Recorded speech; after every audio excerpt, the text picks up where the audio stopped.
Hey guys, Palsteron here, and today let's talk about what I'll be playing in Path of Exile 2's Early Access. I have a main build that's a little bit unconventional that I really want to try, and then I also have a backup. The reason I wanted to try this one first and I risk it is because it's literally Early Access. If I don't just, like, go with the flow right now, when am I going to do it? Because right now I don't have to make any builds for anybody. I can just do whatever the hell I want. So I want to do something that I've been kind of observing over the last few days, and I think it might actually be viable. Who knows? Straight up, do not follow this. It's going to be experimental. If it's going to be decent, I'll probably make an update to it in the first few days. But if this sucks, I will just quit with it at level 40. I would probably know around about level 40, level 50, and then you can't follow me because I'm just going to reroll into a different character. So yeah, I'm just going to share the idea. So I will be playing a Volcanic, Fissure, Melee, Totem, Mercenary, at least as far as I know right now. This can all change. If I know anything tomorrow, we'll see. I'm going to be streaming over on twitch.tv/Palsteron if you're interested for the league start. So if you want to check that out, come by. We're just going to chill while there's probably going to be connection issues or whatever. So Volcanic Fissure. The one thing we've seen from it, I think we've seen it in another video, but never as visible as here. All right, look at this. He's going to throw down these lines on the ground. This is the Volcanic Fissure. I put it on 0.5. 1, 2. From what I've gathered from these videos, this is going to last longer than 10 seconds. These are really up for a extremely long time. So see what he's going to do next. He's going to Stampede, which is basically like a movement skill slam, where he's going to charge into this. And whenever he connects with one of these Volcanic Fissures are going to create aftershocks. They are like damage procs that you've seen from some other stuff. So look at this. So he's now going to go back, and now he's going to Stampede in. You don't have to Stampede in. Any slam skill procs this. But you can see right here, there's like aftershocks that they're taking damage. And there's a little bit of a delay. And boom, right? Okay. And every single slam you do has that proc. Other than Volcanic Fissure, I don't think it can trigger itself. So now he puts a third down. The first two are still up. That's how long this duration is. Now he puts a fourth down. And now he goes in for the grand finale, because apparently these just overlap infinitely. I don't think there's a maximum, which is where the totem part comes in a second. But now he does his second charge. And I just want you to see these mobs that have been around for a while. They have taken like 4 or 5 hits, are now all going to get one-shot by this crazy inferno of overlaps. And if you see this mob in the back, you will see it gets hit like twice, even though it's only connected to one of the Volcanic Fissures. It's just on the outskirts. Look at this. It's going to blitz once and then twice real quickly. Once, twice. It actually got hit twice. So, and these all just fall over. Everything died. Now, there's a lot of assumptions here, obviously, like everybody who's planning out builds right now. But my thought is that it is kind of annoying to play this because, okay, you have to first align the Volcanic Fissures. Enemies are going to be moving around, blah, blah, blah.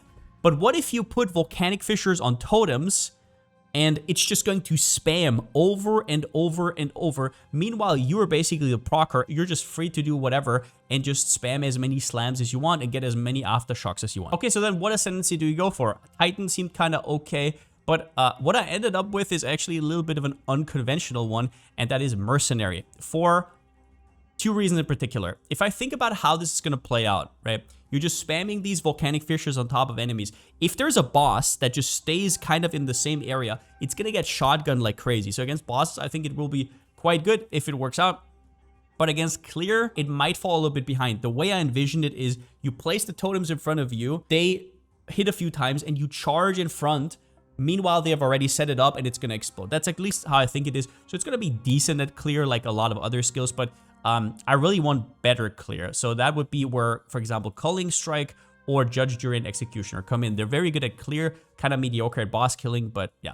But the biggest factor here is defense. I need to be tanky, and I don't really have much recovery because I'm totems. I'm still gonna leech from whatever I'm gonna proc it with. Like the Savage Charge still deals damage, and I'll show you what I have coming up for that. But basically what I'm thinking is I'm going to go for Sorcery Ward. Now, Sorcery Ward, if you don't know what this is basically an elemental shield around you. Now, how much is this elemental shield actually? So Obsessive Ritual gives you the shield itself. It also gives you 50% less armor and evasion. And then you also take the second node, which gives you even faster recovery. Now, the recovery, apparently, at level 20, it will be around about 8 seconds. You can support this with stuff like reduced cooldown recovery. There's probably going to be at around about 5 seconds. It recharges either whenever it's depleted or when you don't get hit for a while, which you still have evasion. So that is still a thing. And we're maybe even going to go shield, right? We're going to go Giant's Blood, 200 plus shield or double 200. I'm not 100% sure yet. And then we have Ceremonial Ablution. And with this, you get another 50% increased ward as well. So this is how it will look like, right? 50% less. 30% of your evasion and armor you get as Ellie Shield. That is what Sorcery Ward does. At least what we currently know it does. In my example, like, you have to realize the new tree, you don't have to take any life nodes. So you actually have a lot of freedom to invest into stuff like armor and evasion. And even though we don't know if stuff like Grace or Determination is going to be in the game, there's not going to be Jade Flask, Granite Flask. If you invest enough, you're still probably going to get into the tens of thousands. So here my example would be 40,000. So like 20,000 armor, 20,000 evasion, which I think is very much possible at around about level 90. I might eat my words here. It might be less. Just for example's sake, let's take it. It might even be more. We don't know what uniques they're going to be, but halved, right? Because we lose evasion and armor. So now you have 20,000 times 0.3 because 30%. 6,000 shield, right? But it's also 50% more effect from the second node. 9,000 shield. And if you think how that's going to work out in Path of Exile 2, you're going to have like 3 to 4k life. Because like I said, you're not life stacking. You cannot life stack. You're not energy shield. That is absolutely wild. And if you think about this whole composition of the build, it has a little bit of avoidance, which is very nice. It has a little bit of armor, which is good against fizz hits. And it has a big shield against Ellie hits. It's just so good against bosses, especially against bosses. Whenever they get staggered, you're going to just get your shield back because there's so much time where you just stand there and it's just going to recover immediately. So in general, I just think this is a very nice complete package. So in general, I just think this is very nice, right? You have good clear nodes, you have good defensive nodes, and a skill that is potentially very good at bossing. So you have kind of like a very nice, smooth all-rounder. And then you also have concentration here, which honestly might be insane for all we know. So we can always just like allocate these 2 points here if we really want to.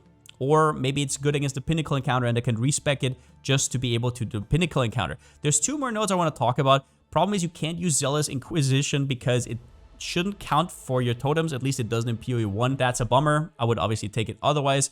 And Weapon Master might be potentially broken with totems because if weapon swap works the way I think it works, you could have like a weapon swap where you have all your totem nodes in and then have a non-weapon swap where you have all your normal stuff in and still get all the totem stuff because when you place them down, you had the other weapon swap. I don't know how it snapshots. That's something we have to think about. But yeah, if that works, this node is fantastic as well. Now, important to know about Ancestral Totem as well is it doesn't use your weapon. It actually has its own base damage. I don't know exactly how much base damage that is going to be. We'll have to figure that out on our own. There's different accounts from different people, but it doesn't use your weapon. It has its own attack speed and its own damage. And that means a few things. That means your weapon is kind of open to be a stat stick. So instead of having local physical damage, you can have stuff like maybe there's increased damage, maybe there's +2 levels on melee skills, maybe there's crit damage, stuff like that. But that will completely decide kind of the fate of this because you have to use a two-handed mace. And even if it doesn't work out, there might also be just a good, unique two-handed mace for it. There might even be like something totem themed from everything we know. They do like their totems after all. Now, do melee weapons have good global mods? If yes, then we're going to be in good company. Otherwise, maybe we're going to go for something like a shield. We are, however, most likely going to go for, where is it? Giant's Blood right here.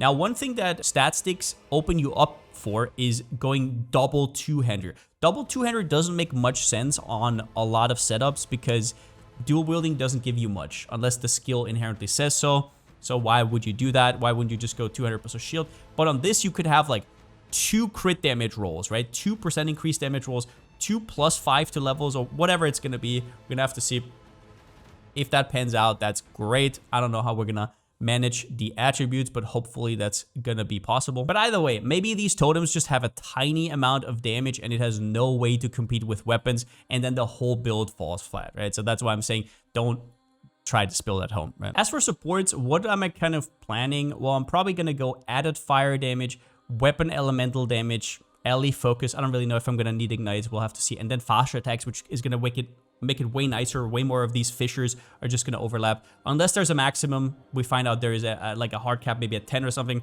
I'm probably gonna go for something else. And then what am I gonna proc it with? I'm not really sure. I can have several slams, maybe one for like movement like Stampede, and then one for bosses where I just stand there and like right? Who knows? So Stampede, what I was thinking about here is I could do Armor Explosion. This is a weird one, and I don't know how much damage this actually comes out to, but this is basically a proc with the Stampede, and it is completely converted to fire. It has an explosion radius of 1.4. It triggers when a supported skill fully breaks an enemy's armor. And the way I thought to trigger this with Stampede is with Corrosion, which gives you, the percentage here is wrong. It's not that much, obviously, but you have chance to poison on it, and then you do Corrosion, and it's basically just going to absolutely shred the armor from most enemies. On bosses, it's probably not going to work, but on bosses, you're probably not using Stampede anyways. But against a lot of the lower armor enemies, this might be more than enough, and then you get this explosion. But we haven't even seen what this looks like. It just kind of looks fancy. Then, I mean, I just threw in some stuff like Defiance Banner, maybe a Blasphemy. So I don't know what to do with Hammer of the Gods. We'll see. Arctic Armor, Flammability. I just put some stuff in here, which I don't really know what I'm going to use. Probably Herald of Ash, because it's kind of a no-brainer. This is completely up in the air. Same with the passive tree. We don't know any really of the totems. I guess one thing I have to address is a lot of people have been asking me about Ancestral Bond, and this is just unplayable. Don't play this, at least in my opinion. What you should be doing is, there is like, I think 8 or 9 totem notables, and from what I know, there's going to be at least 2 of them that give you +1 to maximum totems. So we're going to be running around with at least 3. Some people even said maybe 4 totems, and that is without acknowledging any sort of uniques. A few question marks for this build that is going to make it more or less viable as well, if it works, is do I have to use Avatar Fire? I really don't want to. 75% of damage. So Volcanic Fissure only converts 60%, and we have not seen any way to convert the last 40%. Which is really awkward, because that's the case for a lot of monk skill as well. I'm not really sure what they're going for with this like hybrid approach. Do they really want us to be partially Fizz, partially Ellie? It makes no sense in terms of like, one would want armor break, the other one would want you to reduce resistances. It doesn't make sense scaling wise. Maybe that's the chaos they want to create, or there's just going to be one of these fire notes. There's like 6 fire notables that we haven't seen so far, and one of them just converts, right? That's probably what's going to happen. Otherwise, so many skills just wouldn't make any sense. Otherwise, if you're catching me on stream tomorrow, I'll probably have a build kind of set up, because the passive tree is probably going to be leaked, right? I'm probably going to do something with that. If you don't want to spoil yourself with that, I totally get that. I just want to have an outline. I won't like perfect it or anything like that.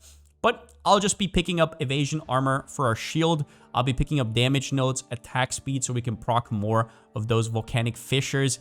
Well, there's a lot of evasion armor hybrid notables that we don't even know yet. So at this point, it's kind of impossible to know what we're going to want to go for. I'm pretty sure I'll go Resolute Technique forever. I don't know if you actually need the accuracy, or if it's going to just be auto hit anyways, the way PoE works now. But I don't think I'm going to be critting anytime soon with that mace. So probably going to go Blood Magic as well. It's just going to be very convenient, so we never run out. We can just spam our totems. And I guess one cool thing about Volcanic Fissure as well is, like I said, they are aftershocks. At least it says so on the thingy. So it should work with this. 40% increased AoE. Boom. And there might be other stuff that also synergizes with aftershocks. It seems kind of like a theme. This is probably not going to do anything with it, but we can also go Skull Crusher, right? We have to be Mace, apparently, with the Ancestral Warrior Totem. So yeah, completely in the dark otherwise, but I'm just like really stoked just the way this looks. Even if it sucks, like just look at this beauty. Like even if it's not good, just look at it. Oh, beautiful. Now what's going to be my alternative? My alternative I haven't really planned out, that I'm just going to throw together if I need to. And if this sucks, I'm just going to reroll to probably a Warbringer. I really like this Ascendancy. I really think Anvil's weight and Imploding Impact will be really, really strong. I heard that Sunder is going to get nerfed before. I don't know if that's true at this point of recording anyways. I don't know when this will come out. Maybe at that point it is already. It doesn't have to be Sunder, right? It could be anything like Earth Shatter. It could be Totem or non-Totem. Probably going to be at least some amount of totems in there, because Answered Call seems pretty damn cool. You have like these minions that make it hard for your enemies to reach you. They soak up projectiles. They soak up space. They can apply stuff like Blind. They can even bleed for stuff like Bloodlust support. It is kind of wild. This node I'm probably not going to take, but there's also some really strong shield support. And maybe we're even gonna get goofy with some of this stuff. But that is kind of like my plan B. But yeah, that's all I got. I planned out a little bit more, but there's nothing substantial. Everything else I will plan out tomorrow on stream over on twitch.tv/Palsteron. I'll be online probably 3 to 4 hours before, so if you want to join that, definitely do so. And in general, I'll just be online whenever now. I'm gonna sleep and then be online. That is gonna be my life for the next 2 weeks or so. I'm so goddamn stoked. And yeah, I just want to throw my head in the ring and just do stuff that isn't obvious. Try it out as long as I can, because right now I don't have to make guides. I don't have to be reliable. I can just throw stuff against the wall and see what sticks. But yeah, that's about all I got. See you guys tomorrow. Hope you guys have a great league start. Thank you everybody for supporting the channel. And yeah, I'm happy to say it's gonna be a good few next years. And yeah, because I still don't have a slogan. See you next time.